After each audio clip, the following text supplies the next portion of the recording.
আসসালামু আলাইকুম, স্বাগতম আপনাকে দ্য বিউটি অব দ্য আননোনে। আজ আপনাদের নিয়ে যাব বাংলাদেশের পার্বত্য চট্টগ্রাম অঞ্চলে, যেখানে ইতিহাস, নৃজাতিগত শিকড় এবং রাজনৈতিক স্বার্থের খেলা একসাথে মিলিত হয়ে সৃষ্টি করেছে এক জটিল এবং দীর্ঘায়িত সংঘাত। এই ভিডিওতে আমরা চেষ্টা করব কেন পাহাড়ি এবং বাঙালিদের মধ্যে অবিশ্বাস গড়ে উঠেছে, 1987 সালের শান্তি চুক্তি কিভাবে ব্যর্থ হয়েছে এবং আসলে কি জুমল্যান্ড নামে আলাদা রাষ্ট্র গঠন করতে চায়, এসব প্রশ্নের রহস্য উন্মোচন করব দ্য বিউটি অব দ্য আননোনের আজকের পর্দায়। পরবর্তীতে জিয়াউর রহমান যখন রাষ্ট্র ক্ষমতায় ছিলেন, তখন তিনি দেশের বিভিন্ন অঞ্চলের ভূমিহীন প্রায় লক্ষাধিক বাঙালিকে পার্বত্য এলাকায় পুনর্বাসন করেন। পাহাড়িরা এই বাঙালিদেরকে বলেন স্যাটেলা। পাহাড়িদের অভিযোগ হচ্ছে 1979 থেকে 1982 সাল পর্যন্ত যেসব বাঙালিকে পার্বত্য এলাকায় আনা হয়েছিল এবং পুনর্বাসন করা হয়েছিল, সেসব স্যাটেলাদের কাছ থেকে ভূমি নিয়ে পাহাড়িদের ফিরিয়ে দিতে হবে। কিন্তু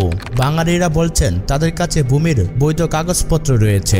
এরকম ছোট বড় আরো বেশ কিছু কারণে শান্তি বাহিনীর সদস্যরা 1980 সালে এবং 90-এর দশকে বাংলাদেশ সেনাবাহিনীর সাথে নিয়মিত যুদ্ধ চলছে। বেগম খালেদা জিয়া ক্ষমতায় আসলে পার্বত্য চট্টগ্রাম জনসংহতি সমিতির সাথে শান্তি আলোচনা শুরু হয়। এরপর 1986 সালে শেখ হাসিনা প্রথমবারের মতো ক্ষমতায় যাওয়ার পর শান্তি আলোচনা অগ্রগতি হয়। 1987 সালের 2রা ডিসেম্বর আনুষ্ঠানিকভাবে বাংলাদেশ সরকারের সাথে জ্যোতিরিন্দ বুদ্ধিপ্রিয় লালমা বা সন্তু লালমা জনসংহতি সমিতির পক্ষ থেকে শান্তি চুক্তি স্বাক্ষর করেন। সেই শান্তি চুক্তির মূল কয়েকটি বিষয় হল, 3 পার্বত্য জেলার স্থানীয় সরকার পরিষদের সমন্বয়ে একটি আঞ্চলিক পরিষদ গঠন করা হবে, উপজাতীয় আইন এবং সামাজিক বিচার কাজ এই পরিষদের অধীনে থাকবে, পার্বত্য চট্টগ্রাম বিষয়ক মন্ত্রণালয় গঠন করা হবে, উপজাতিদের ভূমি মালিকানা অধিকার ফিরিয়ে দেওয়া হবে, পার্বত্য চট্টগ্রামে অস্থায়ী সেনা ক্যাম্প প্রত্যাহার করা হবে। পাহাড়ি এবং বাঙালি উভয় সম্প্রদায়ের মধ্যে পার্বত্য শান্তি চুক্তি নিয়ে এক ধরনের অসন্তোষ দেখা যায়। শান্তি চুক্তির পরে পার্বত্য চট্টগ্রাম অঞ্চলে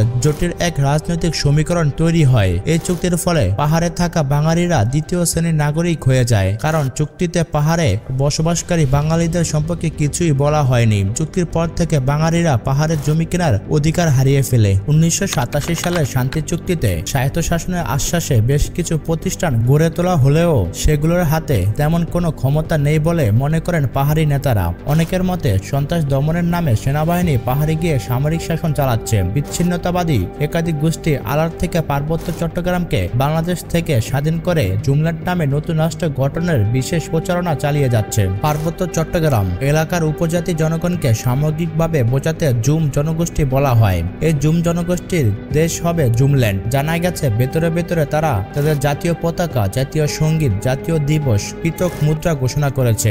তবে পার্বত্য অঞ্চলের সকল পাহাড়ি জনগণ এই জুমল্যান্ড দাবির সাথে একমত নন। পার্বত্য অঞ্চলের সাধারণ নাগরিকরা জুমল্যান্ডের দাবির সাথে একমত পোষণ করুক বা না করুক, তারা সবাই চায় পাহাড় থেকে বাঙালিদের এবং সামরিক বাহিনীকে অপসারণ করতে হবে। কিন্তু সেনাবাহিনী থাকার পরও পাহাড়ে যে পরিমাণ সন্ত্রাসী কার্যক্রম বিরাজমান, সেনাবাহিনী প্রত্যাহার করা হলে অল্প কিছুদিনের মধ্যে বিচ্ছিন্নতাবাদীরা নিজেদের মধ্যে সংঘাতে জড়িয়ে এই অঞ্চলে মারাত্মক বিশৃঙ্খলা সৃষ্টি করবে। তবে এই অঞ্চলকে স্বাধীন করার স্বার্থে বাংলাদেশের বিরুদ্ধে তাদের ঐক্যবদ্ধ হতেও হয়তো সময় লাগবে না। সর্বশেষ কথা হচ্ছে, পার্বত্য চট্টগ্রামের সংঘাত শুধু একটি ভৌগোলিক সমস্যা নয়, এটি আমাদের সমাজ, সংস্কৃতি, জাতীয় সম্প্রীতির জন্য এক বড় চ্যালেঞ্জ। পাহাড়ি এবং বাঙালিদের সহ অবস্থান এবং পারস্পরিক শ্রদ্ধাবোধই পারে এই সমস্যার সমাধান আনতে।